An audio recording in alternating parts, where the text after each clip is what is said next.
पानी बनाए। तो भगवान योग माया अंतास्ततः योग माया अर्थात राधा जी का आश्रय लेकर रास कर रहे हैं। ब्रज की समस्त गोपियां पधारी हैं रास में। तो पहले तो भगवान कृष्ण सबका स्वागत किए हैं। आओ आपका स्वागत है, रास में आपका स्वागत है। पहले भगवान सबका स्वागत किए, लेकिन सबका स्वागत करने के पश्चात भगवान कहते हैं कि आप लोग इतने रात में यहां क्यों आई?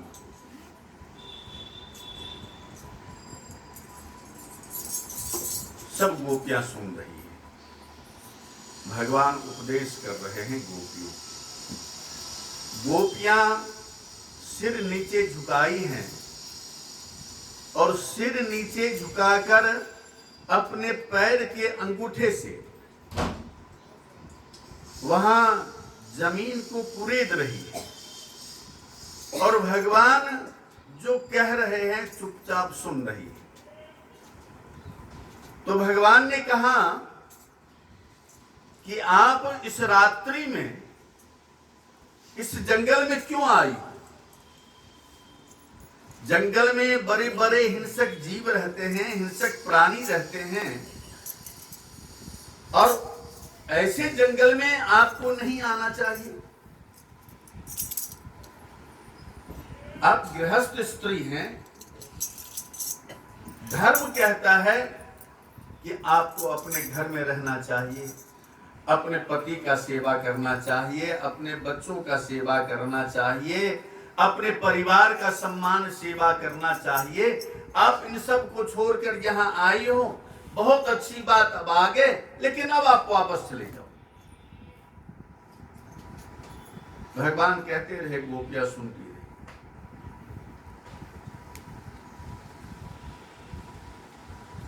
कुछ देर गोपियां सुनी हैं, तो गोपियां कहती हैं कृष्ण से, एक बात पूछूं? तो क्या? तो आपने कहा धर्म का पालन करना चाहिए। आप स्त्री हैं, आपको धर्म का पालन करना चाहिए। तो धर्म किस लिए होता है? आपने कहा इस जंगल में हिंसक जीव रहते हैं। तो हिंसक जीव जो रहते हैं, तो आपने एक बार नहीं कई बार ब्रजवासियों का रक्षा किया है। तो हम इस विश्वास से आए हैं कि जहां कृष्ण है वहां कोई भय नहीं है। जीव समस्त प्रकार के भय से मुक्त होकर रहते हैं जो कृष्ण के आश्रय में है। तो इसीलिए हमें किसी प्रकार का, किसी हिंसक जीव का भय नहीं हुआ और निर्भय होकर हम यहां आ गए। अब आप हमें कहें कि आपने कहा कि आपको धर्म का पालन करना चाहिए, तो धर्म क्यों होता है?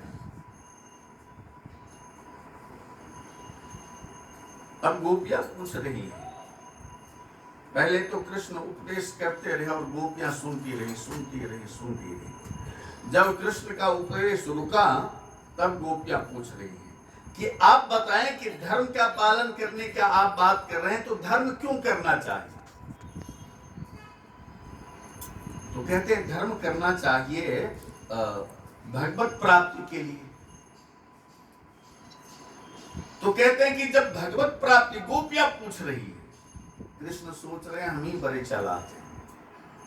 उनको ये नहीं पता कि हजारों जन्म लेकर जो तप कर रहे हैं आपके प्राप्ति के लिए, वो तप करके गोपियां बन के आई हैं और ऐसे जड़ बुद्धि की नहीं है वो। तो वो पूछ रही हैं कि धर्म क्यों करना चाहिए? तो भगवत प्राप्ति के लिए। तो जब भगवत प्राप्ति हो जाए तो उसके बाद क्या करना चाहिए? तो कहते हैं उसके बाद कुछ करना शेष ही नहीं रह जाता है। गोपियों ने कहा फिर किसको कह रहे हो वापस जाने के लिए? भगवत प्राप्ति के लिए धर्म किया जाता है, हम वही तो धर्म किए हैं कि संसार को छोड़कर भगवान के पास आए हैं। कृष्णस्तु स्वयं भगवान, आप स्वयं भगवान हैं। जो संसार का पति है वो तो कुछ समय का पति है,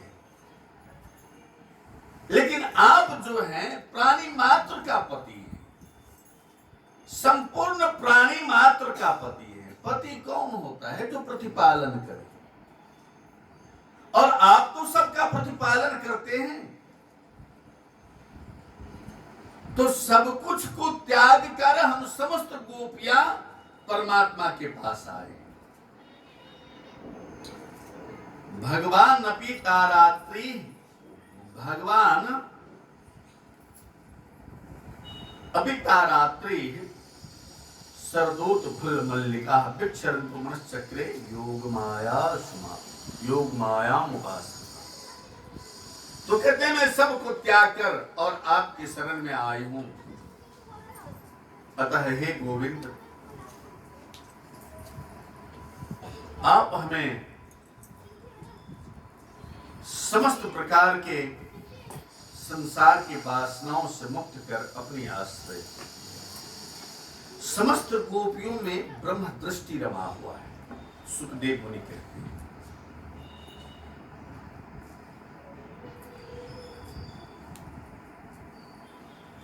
राजा परीक्षित ने सुखदेव मुनि से पूछा कि महाराज आप एक बात बताएं कि ये जो गोपियां हैं ये कृष्ण के पास आई हैं, तो गुणमय भौतिक शरीर लेकर के कृष्ण के पास आई है, और कुछ तो भौतिक शरीर का परित्याग करके आई। तो सुखदेव मुनि ने कहा कि ये गोपियां जो है नित्य सिद्ध गोपियां हैं, ब्रह्म दृष्टि है इनमें। ये सब कृष्ण को जानती हैं कि कृष्ण जो है वो भगवान है, इसलिए भगवान के सानिध्य में आई है। और भगवान के समीप जब जीव आता है तो उसके पश्चात क्या होता है कि उसके समस्त जीवन के संपूर्ण विषयों का विनाश हो जाता है। संसार जो है ये विष है, संपूर्ण विषयों का विनाश होता है और एक दिव्य आनंद की प्राप्ति होती है, और वह जो दिव्य आनंद है वही महाराज।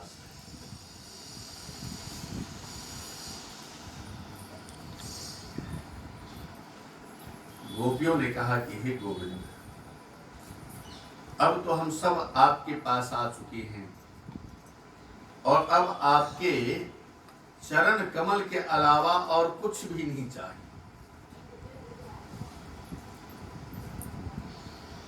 आपके पास से अगर हम वापस जाएं तो हम वापस जाएं कहां? सबका परित्याग करके हम यहां आए।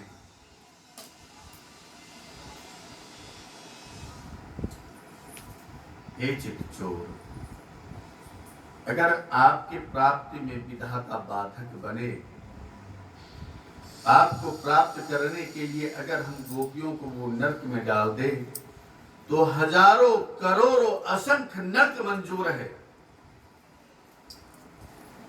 परंतु हम यहां से चले जाएं, आपके पास से चले जाएं, ये हमें मंजूर नहीं। हमें यहां से वापस न भेजें।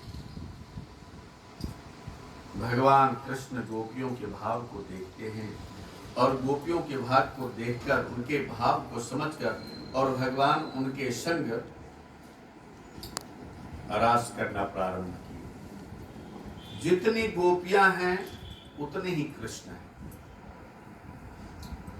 जितनी गोपियां उतने ही कृष्ण।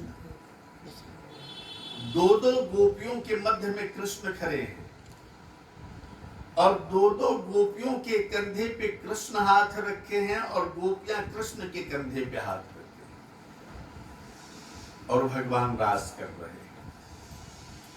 रास में जब आनंद आने लगा तो रास में आनंद आते आते ऐसा आनंद आया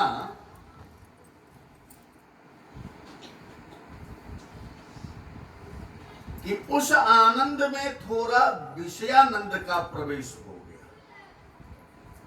वह किस प्रकार का विषयानंद का प्रवेश हुआ? तो सब गोपियां सोचने लगी कि कृष्ण हमारे हैं, सब सोचने लगी कृष्ण हमारे हैं।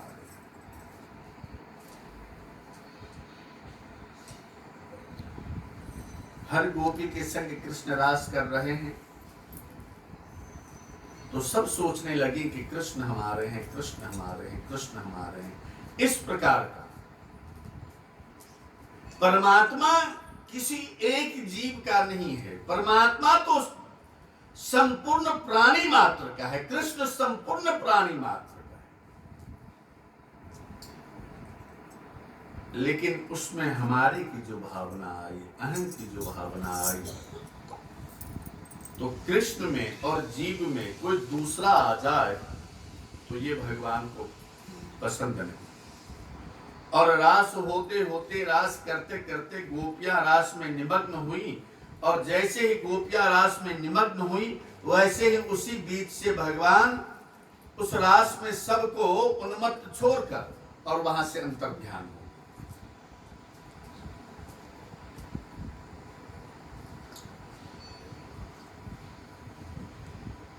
अब भगवान जो अंतर्ध्यान हुए, तो भगवान अकेले नहीं गए, राधा को अपने संग लेके गए।